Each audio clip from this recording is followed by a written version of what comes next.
Good morning students. In this lecture we will learn about the uptake and transport of mineral nutrients. अभी तक हमने Uptake किया था water का. Water जो है that is absorbed by the root hairs and it is diffused to the other parts of the plant.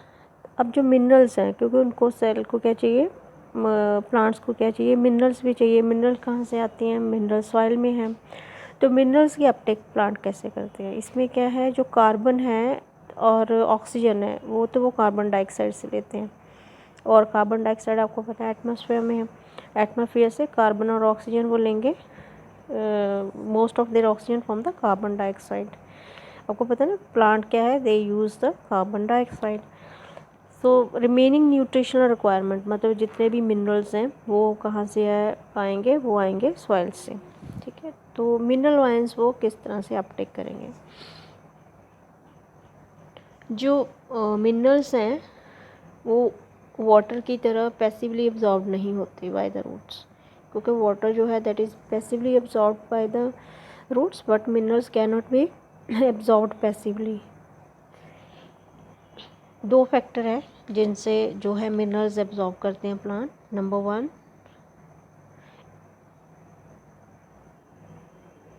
एक तो मिनरल्स जो हैं वो चार्ज पार्टिकल्स हैं.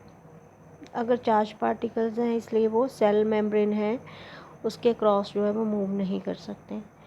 दूसरा ये है कि जो मिनरल्स है सॉइल में वो कंपैरेटिवली लोअर है than the concentration of minerals in the root. तो यहाँ पे क्या है, ग्रेडियंट की बात है.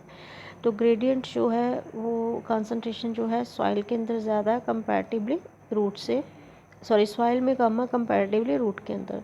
सो मोस्ट जो मिनरल्स होती हैं must enter the root by the active transportation. तो हमें ये पता होना चाहिए कि जो वाटर है पैसिव डिफ्यूजन से पास होता है, लेकिन जो मिनरल्स हैं वो कैसे एंटर होती हैं रूट्स में? Active transportation. एक्टिव जो फिनोमेना है that is the active absorption. Active absorption में हमने पढ़ा था कि जो एक्टिव ट्रांसपोर्ट है, जो एब्जॉर्प्शन है उसमें एटीपी चाहिए. ठीक है, तो जो मिनरल्स हैं वो रूट में एंटर करेंगी एक्टिव एब्जॉर्प्शन से, वहाँ से जाएगी cytoplasm of the epidermal sales. ठीक है, जो एनर्जी कहाँ से आएगी? इन द फॉर्म ऑफ, यहाँ पे आपको पता है एटीपी हमें चाहिए. So the active uptake of ions is partially responsible for the water potential gradient in the roots. Actively जब आयंस जो है वो पास करते हैं रूट से, तो वहाँ पे क्या डेवलप हो जाएगा? Water potential gradient. तो uptake of water by osmosis, देखो for the uptake of water by the osmosis जो है यहाँ पे आपको पता होता है. तो some ions also move into the epidermal cells passively.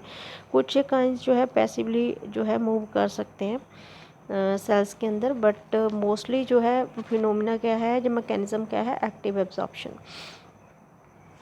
अब जो आयंस है, आयंस किस पे हैं? मिनरल्स पे. Absorb from the soil by both passive and active transport अब हम कह सकते हैं, लेकिन जो पैसिवली है वो बहुत कम है.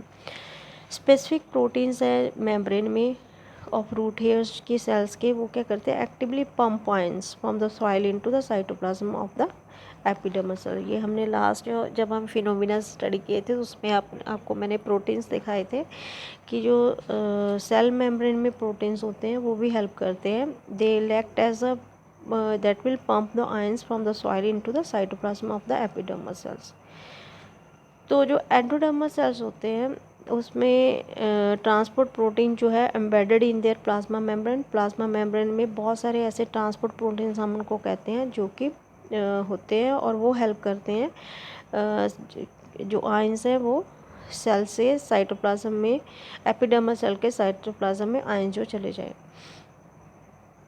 कुछ एक सल्यूट जो है वो पास कर सकते हैं, जैसे हमने तब फैट्स की बात की थी. ठीक है, वो कुछ फैट्स को, अजय कुछ एक प्रोटीन्स की बात की थी कि उनको डिज़ोल्व करते हैं सल्यूट्स को और उनको मेम्ब्रेन के क्रॉस जो है करवा देते हैं. लेकिन सारे जो है पॉसिबल नहीं होते, बट सारे जो है सल्यूट पार्टिकल्स हैं वो पास नहीं होते.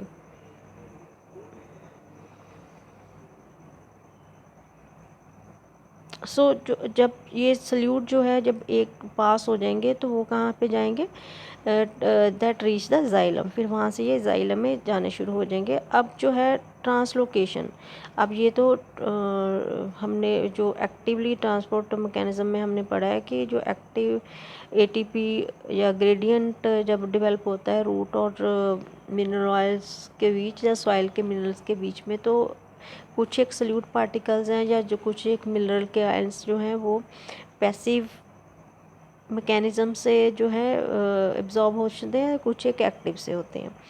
अब ये तो रूट में हुआ ना, स्मॉल डिस्टेंस हुई। अब जब ट्रांसलोकेशन मतलब होता है लॉन्ग डिस्टेंस, अब मिनरल्स जो हैं हर जगह चाहिए, तो मिनरल्स जो है बाकी जगह पे प्लांट के जो है वहाँ के स्टेम में भी चाहिए, ठीक है, अगर स्टेम साइड की ब्रांचेस में भी चाहिए, लीव्स तक भी चाहिए, तो वहाँ तक जो मिनरल आयंस कैसे जाएंगे।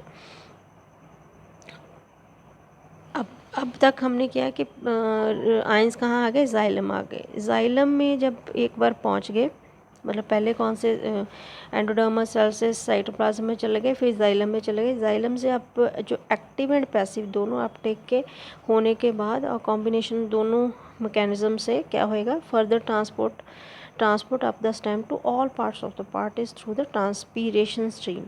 अब जो ट्रांसपीरेशन स्ट्रीम है वो हेल्प करेगी कि स्टेम तक या अदर पार्ट्स ऑफ प्लांट में मिनरल जो है पहुंच जाएं।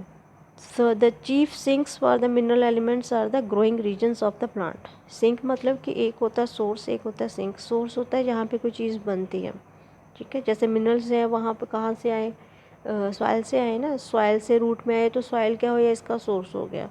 अब ये कहाँ पे इसका सिंक है, यहाँ तक इसने जाना है, मतलब यहाँ पे इन्होंने एक तरह से स्टोर होना है, जो एब्जॉर्ब होना है। वो रीज़न क्या होता है, मोस्टली जो एपिकल एंड लेटरल मेरिस्टेम होता है, जो ग्रोइंग रीजन होते हैं ना, बिल्कुल टॉप पे जो अभी नए जो है बर्ड्स निकल रही हैं, वहाँ पे इसकी सबसे ज़्यादा ज़रूरत होती है। जो एपिकल होती हैं बर्ड्स होती हैं, या लेटरल मेरिस्टेम होता है, यंग लीव्स होते हैं, ठीक है, जो नए पत्ते आ रहे हैं या फ्लावर नए निकल रहे हैं, फ्रूट हैं, सीड हैं, स्टोरेज ऑर्गन्स हैं, यहाँ सबको क्या चाहिए, मिनरल चाहिए। So uploading of mineral ions occurs at the fine vein ending through diffusion. So जो मिनरल आयंस जो है occur at the fine veins ending through the diffusion and active uptake of the cells. तो यहाँ से mineral ions जो है उसमें veins में चले जाएंगे, लीव्स में जो वेन्स आपको पता है, through the diffusion and active यहाँ से ये एक्टिवली अपटेक होता है अदर सेल्स के। Minerals are frequently remobilized, so particular from the older to the sensing parts। so older dying leaves जो है वो एक्सपोर्ट करते हैं आपके उसकी minerals to the young leaves. Similarly leaf fall से पहले जो प्लांट्स होते हैं वो कहते हैं मिनरल्स जो है वो रिमूव कर देते हैं टू द अदर पार्ट्स ले। So elements most readily mobilized are phosphorus. कौन कौन से एलिमेंट्स हैं, कौन कौन सी मिनरल्स हैं जो कि मोबिलाइज्ड होते हैं, phosphorus, sulphur, nitrogen and potassium.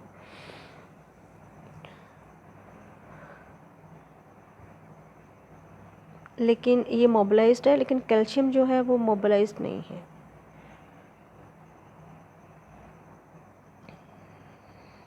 और जो नाइट्रोजन है वो इनऑर्गेनिक फॉर्म में जो है मूव करती है, ट्रैवल करती है। much of it's carried out in the organic form as amino acids and compounds। so small amount of phosphorus and sulfur are carried as a organic compounds। so small amount of exchange of materials does not take place between xylem and phloem।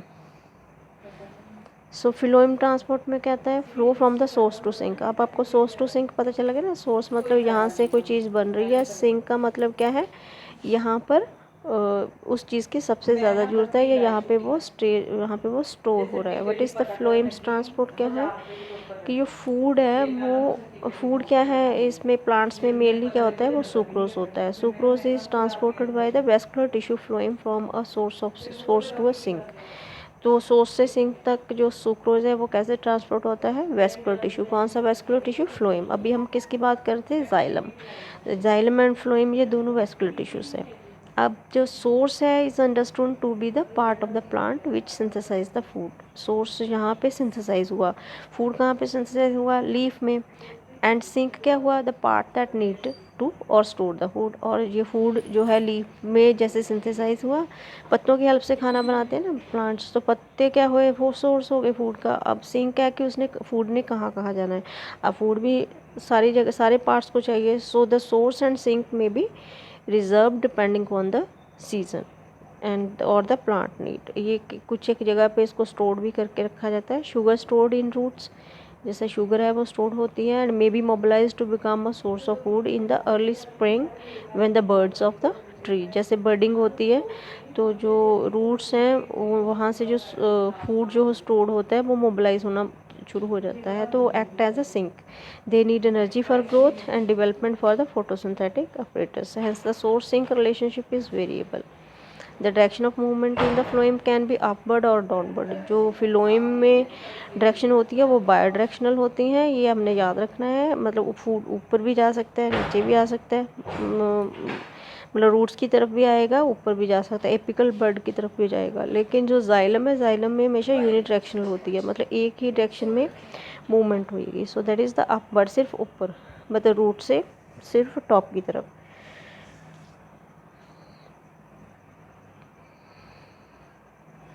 Phloem में जो है उसमें water sucrase जो है mainly जो है पास होते हैं, but other sugar hormones amino acid जो है वो ट्रांसलोकेटेड होते हैं। वो किससे ट्रांसलोकेटेड होते हैं?